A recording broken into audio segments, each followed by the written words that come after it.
Shalom saudaraku, selamat berjumpa lagi dalam Renungan Pengharapan Baru dari channel Terang Jalanku.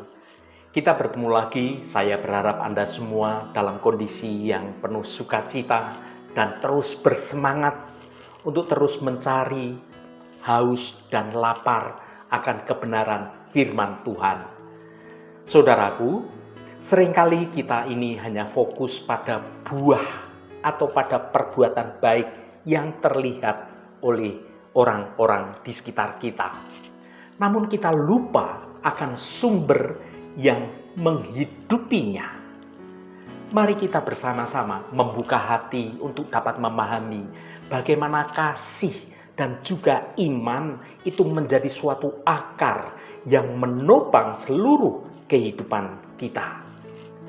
Hari ini saya akan menyampaikan renungan dengan judul Akar dari Segala Kebajikan.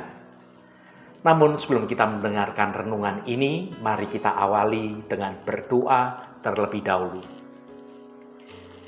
Ya Tuhan yang Maha Pengasih, kami mengucap syukur atas kesempatan untuk bersekutu dan merenungkan firman-Mu saat ini.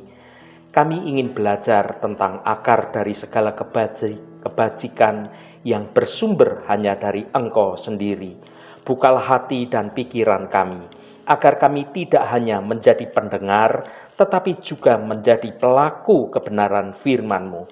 Biarlah kasih-Mu tertanam dengan kuat dalam batin kami, sehingga hidup kami dapat memancarkan kebaikan dan menjadi berkat bagi sesama kami. Terima kasih Tuhan, dalam nama Tuhan Yesus Kristus kami berdoa. Haleluya, amin. Saudaraku yang terkasih, dalam surat Galatia kita mengenal 9 buah roh sebagai cerminan karakter Kristus. Namun pernahkah kita bertanya, mengapa Rasul Paulus menempatkan kasih di urutan yang paling pertama? Jawabannya sangat sederhana, namun begitu mendalam. Kasih bukanlah sekedar salah satu kebajikan, melainkan akar atau fondasi dari segalanya. Tanpa kasih, sukacita akan terasa hambar, kesabaran akan menjadi beban yang berat, dan penguasaan diri hanya akan menjadi suatu kedisiplinan yang sangat kaku. Kasih adalah nafas yang menghidupkan 8 buah roh lainnya. Melalui renungan ini, kita diajak untuk menggali kembali apakah hidup kita ini sudah berakar pada kasih Kristus yang tulus. Saya berharap setiap perenungan di dalamnya dapat membantu Anda semua untuk membangun suatu karakter yang kuat, karakter yang indah dari dalam hidup kita di dalam kebenaran Kristus. Kiranya Roh Kudus senantiasa membimbing langkah kita untuk terus menghasilkan buah bagi kemuliaan nama Tuhan. Mari kita baca firman Tuhan pada Galatia pasal 5 ayat 22 dan ayat 23. Tetapi buah roh ialah kasih, sukacita, damai sejahtera, kesabaran, kemurahan, kebaikan, kesetiaan, kelemah lembutan, penguasaan diri. Tidak ada hukum yang menentang hal-hal itu. Saudaraku, seringkali kita ini membaca suatu daftar dalam ayat ini sebagai 9 buah yang berbeda-beda. Namun jika kita perhatikan secara seksama dalam bahasa aslinya, Rasul Paulus menggunakan kata buah dalam bentuk tunggal atau karpos, bukan dalam bentuk jamak. Ini berarti ke-9 buah roh ini sifatnya ini bukanlah 9 buah yang terpisah-pisah, melainkan satu buah dengan 9 rasa atau 9 kualitas. Dan urutan paling atas sebagai suatu pintu gerbang sekaligus akar dari semuanya itu, Rasul Paulus meletakkan kasih. Mengapa kasih diletakkan di urutan yang pertama? Mengapa kasih menjadi suatu dasar bagi 8 kualitas lainnya? Mari kita renungkan bersama. Yang pertama, kasih adalah esensi dari karakter Allah. Alkitab mengatakan bahwa Allah adalah kasih. Saudara dapat baca dalam 1 Yohanes pasal 4 ayat 8. Ketika Roh Kudus bekerja dalam diri seorang percaya, Roh Kudus itu tidak sekedar memberikan suatu kemampuan untuk orang itu dapat berbuat baik, tetapi Roh Kudus itu membagikan kodrat ilahi ke dalam hati kita. Karena karakter dasar Allah itu adalah kasih, maka produk pertama dari kehadiran Roh Allah di dalam hidup kita itu tentang kasih yang harus keluar dari hidup kita. Kita menyatakan kasih Tuhan dalam kehidupan kita sehari-hari. Orang akan melihat kasih saat orang itu melihat tentang hidup kita. Tanpa kasih Tuhan, kualitas lainnya itu kehilangan jiwanya, kehilangan maknanya yang sejati. Sukacita tanpa kasih hanyalah suatu kegembiraan yang penuh dengan keegoisan.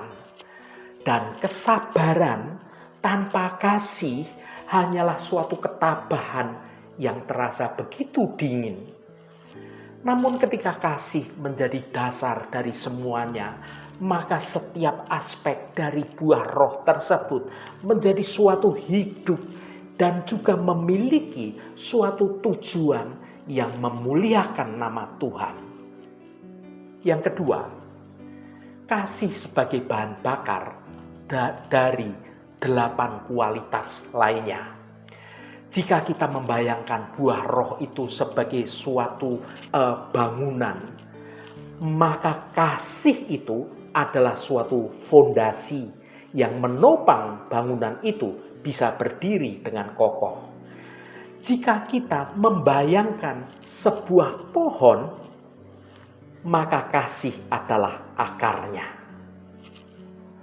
Saudaraku, mari kita lihat bagaimana kasih memberi nyawa pada kualitas lainnya.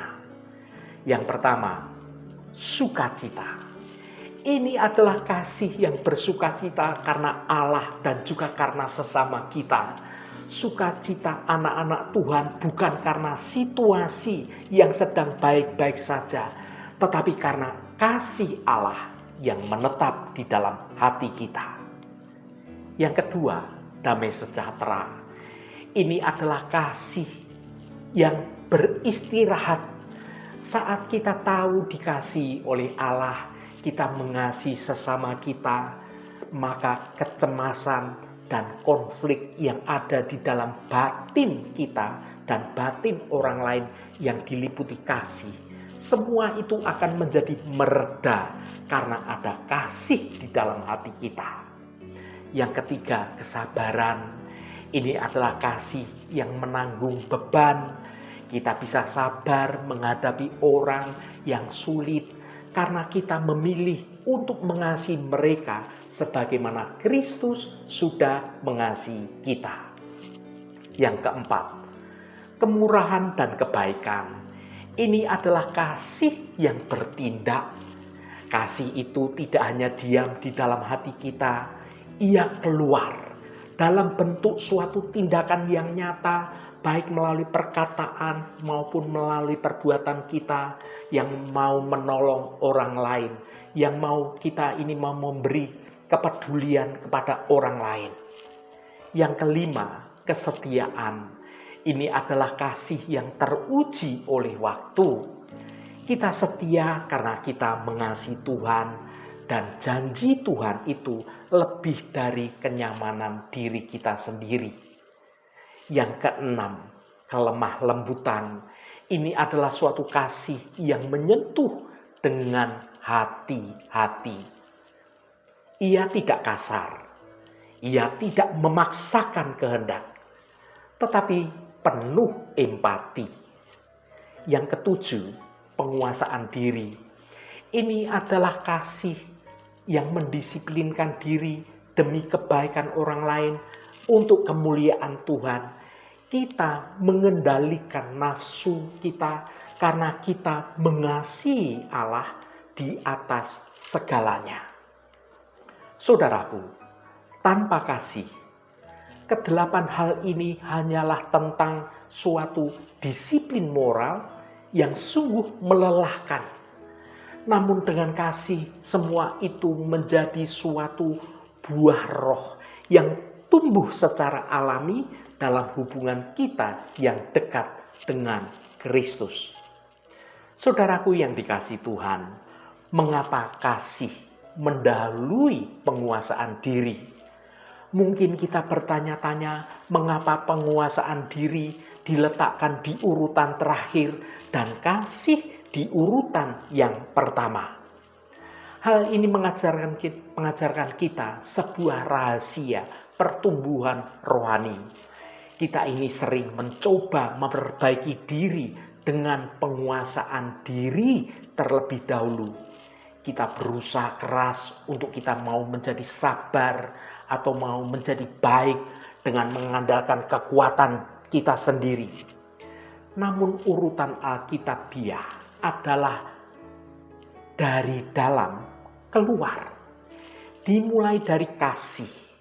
Ini berbicara tentang penerimaan akan kasih Allah yang kemudian memenuhi emosi kita dengan sukacita, dengan damai, lalu meluap keluar dalam hubungan dengan sesama kita. Ini tentang kesabaran, tentang kemurahan, tentang kebaikan. Dan akhirnya memampukan kita untuk dapat mengendalikan diri kita sendiri. Kasih memberikan suatu motivasi yang tidak bisa diberikan oleh hukum manapun di dunia ini. Kita berubah bukan karena harus, tetapi karena kita dikasihi dan kita mengasihi. Saudaraku, bagaimana menghidupi buah roh dalam keseharian kita di zaman sekarang ini? Pertanyaan bagi kita sekarang adalah bagaimana cara menumbuhkan akar kasih ini? Buah tidak dihasilkan dengan cara dipaksa, melainkan dengan cara melekat pada pohonnya. Yesus berkata, "Tinggallah di dalam aku dan aku di dalam kamu. Barang siapa tinggal di dalam aku dan aku di dalam dia, ia berbuah banyak." Yohanes pasal 15 ayat 4 dan ayat 5. Renungan ini memanggil kita bukan untuk bekerja lebih keras memproduksi kebaikan, melainkan untuk berakar lebih dalam lagi di dalam kasih Kristus. Luangkan waktu untuk menyadari betapa panjangnya, betapa lebarnya, betapa tingginya, dan betapa dalamnya kasih Allah bagi Anda semua. Semakin Anda merasa dikasihi oleh Allah, semakin mudah bagi Roh Kudus untuk memanifestasikan sukacita, damai sejahtera, hingga penguasaan diri dalam hidup Anda. Saudaraku yang diberkati Tuhan, kasih adalah pengikat yang mempersatukan segala kebajikan. Ia adalah suatu dasar yang membuat karakter Kristen berbeda dari sekedar etika moral duniawi. Ketika kita menjadikan kasih sebagai prioritas yang utama dalam hidup kita, sebagaimana Rasul Paulus telah meletakkannya di urutan yang pertama, maka kita sedang membangun suatu kehidupan rohani di atas batu karang yang kokoh. Mari kita berdoa agar Roh Kudus terus mencurahkan kasih Allah ke dalam hati kita, sehingga hidup kita menghasilkan buah roh yang manis yang dapat dinikmati oleh orang-orang di sekitar kita dan membawa kemuliaan bagi Allah Bapa di surga. Haleluya, Tuhan memberkati kita semua. Mari kita tutup renungan ini dengan berdoa. Bapa Surgawi, kami mengucap syukur atas firman-Mu dalam Galatia pasal 5 ayat 22 sampai ayat 23. Kami menyadari bahwa kasih adalah akar utama dari segala kebajikan. Tanpa kasih, sukacita kami menjadi hampa dan kesabaran kami hanyalah suatu beban. Ajarilah kami untuk menanamkan kasih-Mu sebagai dasar hidup, sehingga buah roh lainnya seperti sukacita, damai sejahtera, hingga penguasaan diri dapat bertumbuh dengan alami dan menjadi kuat dalam hidup kami. Biarlah kasih menjadi suatu pengikat yang menyempurnakan setiap tindakan kami dalam menjalani hidup sehari-hari. Tuntunlah hati kami, agar kami tidak hanya mengejar sifat-sifat baik, tetapi sungguh-sungguh tinggal di dalam kasih-Mu yang mula-mula. Ubahlah kami menjadi pribadi yang memancarkan kebaikan-Mu bagi sesama kami. Terima kasih Tuhan, segala hormat, pujian, dan ucapan syukur hanya bagi Engkau Allah yang kudus. Saudaraku, bukalah hatimu dan tengadahkan tanganmu. Terimalah berkat Tuhan. Tuhan memberkati engkau dan melindungi engkau. Tuhan menyinari engkau dengan wajah-Nya dan memberikan kasih karunia. Tuhan menghadapkan wajah-Nya kepadamu dan memberikan damai sejahtera.